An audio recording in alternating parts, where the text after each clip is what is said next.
Everyone, आप सभी का बहुत बहुत स्वागत है मेरे चैनल बी स्टोरी टेलर पे। और आज मैं आपके साथ वांगशुन और श्यांगवन स्टोरी यानी कि blind Z with servant boy का नेक्स्ट पार्ट लेके आई हूँ गाइस। इसे शुरू करते हैं। लास्ट टाइम आपने देखा था कि वांगजी बेहोश हो गया था और उसे उल्टियाँ सी आ रही थी। तब जो डॉक्टर उसे चेक करता है उसे उसकी नर्व्स के साथ एक और नर्व्स पता चलती है और उसे पता चलता है कि वांगजी जो है वो प्रेग्नेंट है। वहाँ पर खुशी की जैसे एक लहर दौड़ पड़ी थी, क्योंकि अभी तक किसी को भी लवांगजी की प्रेगनेंसी के कोई आसार नहीं दिख रहे थे और ये एकदम सडनली था कि उसका प्रेग्नेंट होना। अभी तक किसी को नहीं पता चल रहा था कि वो प्रेग्नेंट है और कहीं ना कहीं लवांगजी को भी फील होता था कि जल्द से जल्द उसे बेबी हो जाना चाहिए। विंग जो था वो तो उसका नेचर तो नॉर्मल था, उसे कोई फ़र्क नहीं पड़ता था बेबी हो रहा है नहीं हो रहा, क्योंकि उसे लंजा से इतना प्यार था कि उसे लगता था कि लंजा है तो उसके लिए सब कुछ है।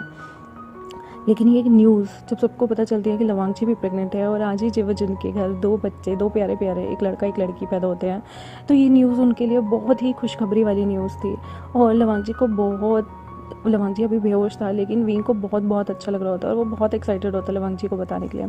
वहीं पे जब लवांगजी को पास में बेड पे शिफ्ट किया जाता है और वो अपनी आंखें खोल के पूछता है तो उसके सामने विंग खड़ा होता है। विंग उसे कहता है, लंजा लंजा तुम प्रेग्नेंट हो, तुम्हें पता है हम भी बहुत जल्दी पेरेंट बनने वाले हैं। तो अनकॉन्शियसली लंजा का हाथ अपनी बेली पे जाता है। वो बहुत खुश होता है और कहता है, हम सच में बहुत जल्दी पेरेंट्स बनने वाले हैं? क्या मैं प्रेग्नेंट हूँ? मुझे बहुत खुशी हुई विंग, मैं सच में तुम्हें एक क्यूट सा प्यारा सा बेबी देना चाहता था।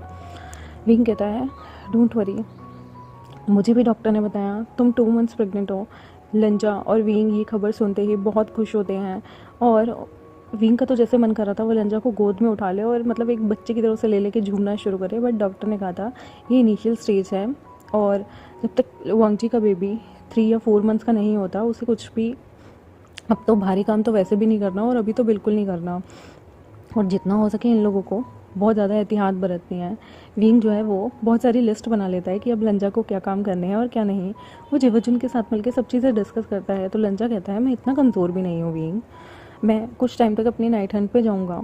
विंग कहता है, लेकिन बेबी? लंजा कहता है, बेबी को कुछ नहीं होगा, मैं अपना ख्याल रख सकता हूँ। विंग कहता है, ओके माई क्यूटी वाइफ, और वांगजी के चीक्स पे किस करता है और कहता है, मैं बहुत खुश हूँ। अब मुझे छोटे छोटे, एक तो तुम मेरे बेबी हो और एक और मेरा बेबी होने वाला है, लिटिल लैन। तो लंजा कहता है, तुम उसका वी सर नेम नहीं रखोगे? तो विभूषण कहता है, नहीं, क्योंकि मेरे पेरेंट्स नहीं हैं और तुम्हारे भी पेरेंट्स नहीं हैं, लेकिन अगर वो लैंस में रहेंगे तो उनकी ज़्यादा रिस्पेक्ट होगी। अगर मैं उनका सरनेम लैन रखूँगा तो उनकी ज़्यादा रिस्पेक्ट होगी। तुम्हारा एक बहुत बड़ा सेक्ट है, उन्हें उसमें भी जगह मिल जाएगी, लेकिन अगर मैं उनको अपना सरनेम दूंगा, ना तो मेरे पास सेक्ट है, ना मेरे कोई लोग हैं, ना ही उन्हें वो रिस्पेक्ट मिल पाएगी जो एक लैन नाम होने पे उन्हें मिलेगी। तो इस बात से लंजा को अच्छा नहीं लगता, लेकिन जेवजुन और लंचरन जब ये बात सुनते हैं तो वो विंग की बातों पे एग्री हो जाते हैं और वो कहते हैं, हाँ, इसी बहाने जो बच्चा है उसे लेंसेक्ट की सारी पढ़ाई करने का भी मौका मिल जाएगा। तो लवांगजी जो है वो शर्माता है अपने अंकल और ब्रदर के सामने। वो लोग कॉन्ग्रेचुलेट करते हैं, वांगजी मुबारक हो, अब तुम भी प्रेग्नेंट हो, तुम्हें बहुत ज़्यादा एहतियात बरतनी होगी और तुम्हें अब हर लैन एम्पीरियर की बात सुननी होगी, तुम ऐसे ही नहीं कुछ खा सकते। तो लंचरन कहते हैं, डोंट वरी, मेरा वांगजी बहुत ओबीडियंट है और मैं बहुत खुश हूँ वांगजी कि तुम्हारी साइड से भी अभी खुशखबरी आने वाली है। ये सुनते ही वांगजी का जो चेहरा था ना वो गुलाब की पंखड़ी की तरह लाल हो गया था और वो ब्लश कर रहा था। वो अनकॉन्शियसली अपनी टमी पे हाथ लगाता है और कहता है, बेबी देखा, तुम्हारे लिए, तुम्हारे यहाँ आने के लिए सब कितने खुश हैं। ब्रदर, विंग, अंकल कितना वेट कर रहे हैं, तुम ठीक से रहना, ठीक है, और तुम जल्दी मुझसे मिलने आना। वांगजी जो था वो बहुत ज़्यादा क्लोज फील करता था अपने बेबी के साथ। वो लोग वांगजी को अब जिंगशी वापस ले जाते हैं और जो हमारा मिंग्यो होता है उसे भी वापस जो है वो लोग थोड़े दिन बाद ले जाते हैं। हांची और बेबीज़ को भी ले जाते हैं। बेबीज़ के लिए उन लोगों ने कुछ केयर टेकर भी रखी हुई थी हैं, क्योंकि 2 बेबी होता है और मिंग्यो के लिए दोनों को संभालना काफ़ी मुश्किल हो जाता है। शाम के टाइम लंजा और विंग जो जेवजुन के बच्चे होते हैं उन्हें देखने, उनसे मिलने जाता है। उन बच्चों को देखकर, स्पेशली उस लड़की को देख के लंजा कहता है, मैं चाहता हूँ मुझे भी बेबी गर्ल हो। विंग कहता है, अच्छा तुम्हें बेबी गर्ल चाहिए, लेकिन तुम भी क्यूट हो, चाहे बेबी गर्ल हो, बेबी गेयर हो या फिर बेबी बॉय हो, मुझे तो सब चलेंगे। मुझे कोई दिक्कत नहीं है, बेबी बस फिट और फाइन होना चाहिए और मेरा लंजा भी हेल्दी रहना चाहिए, इससे ऊपर मुझे कुछ नहीं चाहिए। विंग जो है लंजा को बैक से हक करता है। वो छोटा सा बच्चा जो होता है लंजा की गोद में, वो रोने लगता है, तो लंजा जो है वो उसे चुप कराने लगता है, लेकिन उससे वो चुप नहीं हो रहा होता, तो लंजा जो है घबरा जाता है। तभी मिंग्याओ आता है और वो हंसते हुए कहता है, वांगची, अगर आप अभी से इसे नहीं संभाल पाएंगे तो आप बाद में अपने बेबी को कैसे संभाल पाएंगे। लाइए मैं आपको बताता हूँ बच्चों को कैसे चुप कराते हैं। मिंग्याओ वहाँ पे छोटे बच्चे को टैप करता है, उसे चुप कराता है, फिर उसे फीड कराता है और कहता है इस तरह से बेबी को चुप कराया जाता है। ये देख के थोड़ी सी लवंगजी को शर्म आने लगती है, लेकिन उसे बहुत अच्छा लगता है जिस तरह से मिंग्याओ ने दूसरे बेबी को संभाला था। यहाँ पे एक और बेबी भी रोने लगता है, तब लवांगची उसे अपनी गोद में लेता है और लवांगची उसके लिए ट्यून गाता है और उसे चुप कराता है। वो बच्चा बिल्कुल साइलेंटली चुप होकर सो जाता है। तब विभूषण कहता है, याद है तुम ऐसे ही मेरे लिए भी ट्यून गाया करते थे जब मैं तुम्हारे साथ रहता था। वांगजी कहता है, मुझे याद है। विंग कहता है, तुम कितने क्यूट हो लंजा, और वो उसके चीक्स खींचता है और उसके चीक्स पे किस कर देता है। और लंजा जो है उस बेबी को अपने सीने से लगा के उसके लिए ट्यून्स गाते गाते उसे सुला रहा होता है। लंजा कहता है, जल्द हमारा भी बेबी होगा विंग। विंग कहता है, ऑफ कोर्स। और विंग जो है वो लंजा के टमी पे अपना हाथ ले जाता है और कहता है, लंजा मैं बहुत खुश हूँ, तुमने मुझे इस दुनिया की सारी खुशी दे दी, मुझे और कुछ भी नहीं चाहिए। तुम, मैं, हमारा ये बेबी, और अभी तो ये एक है, फिर हमारे बहुत सारे बेबी होंगे, कम से कम 20, 25, 50 तो होने चाहिए ना। लंजा विंग को हाथ मारता है और कहता है, विंग। विंग हंसते हुए कहता है, नहीं नहीं, हम दो, हमारे दो, बस दो, छोड़ो तुम जल्दी आ जाओ, फिर ना तुम्हारा एक बहन या भाई ये जो भी होगा वो भी आ जाएगा और फिर एक कंप्लीट फैमिली हो जाएंगे हम। वैसे तुम्हारी मम्मी यानी कि लंजा को हम बहुत तंग करेंगे, तुम तैयार हो ना, हम खूब मस्ती करेंगे और तुम्हारे मम्मी की अंकल की नाक में भी दम कर देंगे। लंजा जो है विंग को ऐसे साइड से कोहनी मारता है और कहता है, बच्चे को स्पॉइल मत करो, अभी से तुम लोग इसे ये सब सिखा रहे हो, जब वो बड़ा होगा तब वो क्या सीखेगा। विंग पूरे दिन में लंजा के लिए फ्रूट्स, अच्छा अच्छा खाना, हेल्दी फूड और सब तरीके की हर्ब्स दवाई अपने साथ रखा करता था ताकि लंजा को ज़रा से भी प्रॉब्लम ना हो। वो लंजा के आगे पीछे पीछे जब लंजा क्लास लेने जाता था तो विंग उसे छोड़ने जाता था, जब लंजा की क्लास ओवर हो जाती थी तो विंग उसे लेकर आता था। विंग अपनी क्लासेस के टाइम का शेड्यूल भी लंजा के अकॉर्डिंग उसने थोड़ा चेंज करवा लिया था ताकि लंजा को कोई भी प्रॉब्लम ना हो और उसे कोई भी दिक्कत ना हो अपनी प्रेगनेंसी के टाइम। लंजा विंग की क्लास के आसपास ही विंग लंजा की क्लास के आसपास ही अपनी क्लास मोस्टली लिया करता था या फिर बाहर ग्राउंड में, ताकि वो लंजा का आना जाना नॉर्मली देख सके कि लंजा को कोई प्रॉब्लम हो, कभी चक्कर आ जाए या वॉमिट की वजह से उसका दिल ख़राब हो तो वो लंजा को प्रॉपर हेल्प कर सके on the spot he. Wing ने लंजा के साथ एक हेल्पर भी रखवा दिया था जो कि लंजा को हर काम में हेल्प कर सके और लंजा की अगर कभी तबीयत ख़राब भी होती है तो उसे आके इन्फॉर्म कर सके। विंग का उसके लिए इतना केयरिंग होना देखकर लंजा को लिटरली बहुत अच्छा लगता है और वो लोग नाइट हंट पे भी जाया करते थे जिसमें विंग लंजा को पीछे रहने की ज़्यादा हिदायत देता था कि तुम फ्रंट में आकर नहीं लड़ोगे। हालांकि लंजा बहुत अच्छा कल्टीवेटर था, लेकिन बेबी की वजह से वो लोग लंजा को थोड़ा फ्रंट फुट पे आके खेलने से मना करते थे। वो कहते थे आप बैक फुट पे रहें और बैक फुट पे ही हम लोगों को हेल्प करें। विंग लंजा बहुत क्यूटली रहते थे। विंग लंजा को रात में हक करके सोया करता था, उसकी टमी पे अनकॉन्शियसली अपना हाथ फहराना, किस करना, बेबी से बातें करना। रात भर वो बेबी से बातें करता रहता था। तुम्हें पता है तुम्हारे फादर कितने शैतान थे, तुम्हारे जो मदर है ना ये तुम्हारे फादर को बहुत तंग करती थी और तो और लंजा ना हमेशा मुझे बुली करता था, इवन मुझे बुली करके रोया करता था कि मैंने उसे बुली किया है। और तुम्हें पता है तुम्हारे फादर के बम बम पे मारना मुझे कितना पसंद है। तो लंजा कहता है विंग बेबी को ये सब मत सिखाओ। विंग कहता है चुप रहो तुम।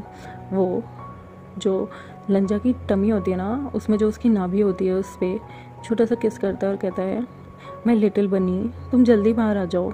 तुम्हें पता है अंकल ने मुझे क्लाउड रिसेस में जो है खरगोश रखने की और जिंगची के अंदर भी खरगोश रखने की परमिशन दे दी है।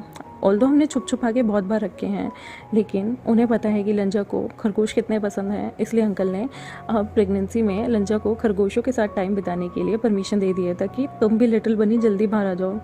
वो लंजा की टमी को अपने अंगूठे से टच करता है और उसकी नाभि पे सर्कुलेशन मोड में उसको गोल गोल अपने अंगूठे को घुमाता है। वांगजी को जो है स्टिमुलेशन फील होता है और वो कहता है विंग ऐसे मत करो, तुम्हें पता है मैं टर्न ऑन हो जाऊँगा। विंग कहता है तो क्या हुआ, और वैसे भी किसने कहा है कि हमारी शादी हो गई है, तुम प्रेग्नेंट हो गए हो तो हम रोमांस नहीं कर सकते, हम रोमांस कर सकते हैं। वो वांगजी के नेवल को किस करता है और वहाँ पे टंग फहराने लगता है। लंजा जो है वो उसे गुदगुदी होती है और वो विंग को कहता है विंग मत करो ना। विंग कहता है तुम ज़्यादा बोलोगे मैं तुम्हारा हाथ बांध दूंगा, और वो उसकी नेवल पे लिक करने लगता है। वो क्यूट तरीके से लिक कर रहा होता है और वो उसे बोलता है तुम कितने प्यारे हो, तुम्हारी स्किन कितनी सॉफ्ट है, और उसकी टमी पे छोटे छोटे किसेस करने लगता है। वांगजी का जो टमी था उसके फ्रंटल रोब आगे से खुले हुए थे और उसका टमी पूरा उसे विजिबल था। उसके टमी पे हाथ फैलाता है और कहता है ये मेरे छोटे से बेबी का घर है, तुम्हें पता है मेरा बनी इसके अंदर है। वांगजी शर्माता है और कहता है विंग प्लीज़। विंग कहता है क्यों, मेरा बनी इसके अंदर नहीं है, ये मेरे बनी का हाउस है। और वो वांगजी की टमी पे ही ऐसे अपना सिर रखता है और बेबी की सांसें, सॉरी धड़कन सुनने की कोशिश करता है। तो वांगजी कहता है अभी वो विकसित नहीं हुई हैं। विंग कहता है डिस्टर्ब मत करो मुझे, एक फादर और उसके चाइल्ड का कम्युनिकेशन होने दो। और वो वांगजी के टमी को धीरे धीरे से लाता है और कहता है वांगजी तुम्हारे पेट से ना पता है आवाज़ आ रही है। वांगजी कहता है कैसी आवाज़। तो विंग मजे लेता है और कहता है कोई मुझे बाबा कह रहा है। तो वांगजी शर्मा जाता है और कहता है विंग प्लीज़ मस्ती मत करो। विंग जो है उसकी टमी पे और किसेस करता रहता है और कहता है मेरा लिटिल बनी यहीं है ना, मेरा लिटिल बनी कहाँ है, मेरा लिटिल बनी। और ना फिर वो ऊपर आता है। वांगजी के रोप्स खुले हुए थे तो विंग अपने लिप्स को लिक करने लगता है और कहता है अगर तुम आज रात परमिशन दो तो हम रोमांस कर सकते हैं, वैसे हमने 3 दिन से आई गेस रोमांस नहीं किया। वांगजी जो है वो विंग को हामी भर देता है तो विंग उसे किस करने लगता है। दोनों के दोनों एक दूसरे के लिप्स को बहुत देर तक लिक करते हैं, किस करते हैं, सॉफ्टली सक करते हैं। और फिर विंग जो है वो वांगजी के फ्रंट रोप को बिल्कुल आगे से फाड़ने को ही हो जाता है और साइड कर देता है। उसके रोप्स को ज़मीन पे गिरा देता है, एक एक करके सारे निकाल देता है और उसकी चेस्ट पे, नेक पे, शोल्डर पे किस करता है। धीरे धीरे वो टमी पे भी किस करते हुए वांगजी के ट्राउज़र्स को निकाल देता है। लेकिन वो आज अपने कपड़े नहीं निकालता, वो सिर्फ वांगजी के कपड़े निकालता है और अपने कपड़ों समेत ही सिर्फ अपने ट्राउज़र्स को हटा देता है और वांगजी के साथ इंटीमेट होता है। वांगजी को बहुत शर्म आती है क्योंकि पहली बार उन दोनों में से सिर्फ वांगजी था जो नेकेड था। लेकिन विंग को ये सब में बहुत मज़ा आ रहा होता है। वो और वांगजी ऑलमोस्ट मिडनाइट तक काफ़ी देर तक रोमांस करते हैं और फिर वांगजी जो है विंग को अपनी बाहों में भर लेता है। विंग भी अपने सारे रोप्स और अपनी ट्राउज़र सब कुछ उतार के साइड कर देता है आफ्टर उनका रोमांस पीरियड, और दोनों एक ब्लैंकेट के अंदर एक दूसरे को हक करके सो जाते हैं। अभी भी विंग का हाथ वांगजी के टमी पे था और वांगजी को ये बहुत अच्छा लगता है कि विंग जो है उसके बेटे को उसके बच्चे को बहुत ज़्यादा वार्मथ प्रोवाइड कर रहा है और वो एक बहुत ज़्यादा केयरिंग फादर है। उसे उम्मीद नहीं थी कि किसी दिन वो भी पेरेंट बनेगा। उसे ये फीलिंग बहुत अच्छी लग रही होती है जिसमें उसका विंग उसके बेबी की अभी से इतनी केयर करता है, तो जब उसका बेबी इस दुनिया में आएगा तो विंग कितना केयरिंग होगा, कितना ज़्यादा अपने बच्चे की परवाह करेगा। वांगजी रोज़ ही इमेजिन करता था अपने बेबी को विंग के साथ खेलते हुए, विंग के साथ मस्ती करते हुए और ख़ुद को बेबी के लिए खाना बनाते हुए, हर चीज़ करते हुए। उसके छोटे छोटे हाथ पैर वो अभी से फील करने लगा था।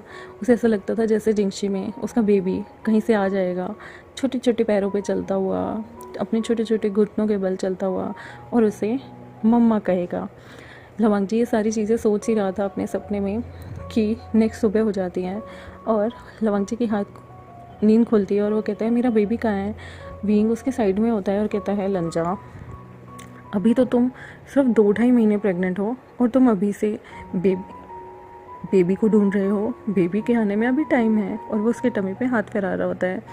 तो लंजा कहता है मैंने सपने में देखा हमारा बेबी जिंगशी में घूम रहा था। विंग कहता है अभी तो वो पूरा डेवलप भी नहीं हुआ है और तुम्हें वो जिंगशी में घूमता नज़र आ गया।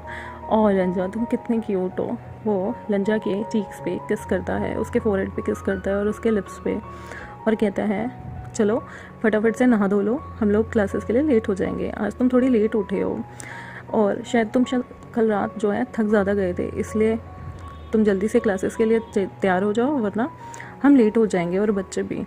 लंजा जो है उसकी बात मान लेता है और अनकॉन्शियसली अपने टमी पे हाथ रखते हुए कहता है बेबी तुम जल्दी बाहर आओ, मम्मा जो है तुमसे बहुत मिलना चाहती है और तुम्हें बहुत ज़्यादा प्यार करना चाहती है, और बाबा भी। और वो ये बोल के स्माइल करता है, नहाने के लिए चला जाता है, और मैं अपने चैप्टर को यहीं ख़त्म करती हूँ। आई होप आपको आज का चैप्टर अच्छा लगा हो तो प्लीज़ इस चैप्टर को इस फैन फिक्शन को लाइक कर दें और वांगशन शियानविन फैंस के साथ शेयर कर दें। Thank you very much. मेरे चैनल को सब्सक्राइब करना मत भूलिएगा, और बेल आइकन को प्रेस करना भी मत भूलिएगा, क्योंकि बहुत लोगों को नोटिफिकेशन नहीं जा रही है गाइज़। तो प्लीज़ मेरे चैनल को लाइक ज़रूर कर दें। Thank you very much. Bye.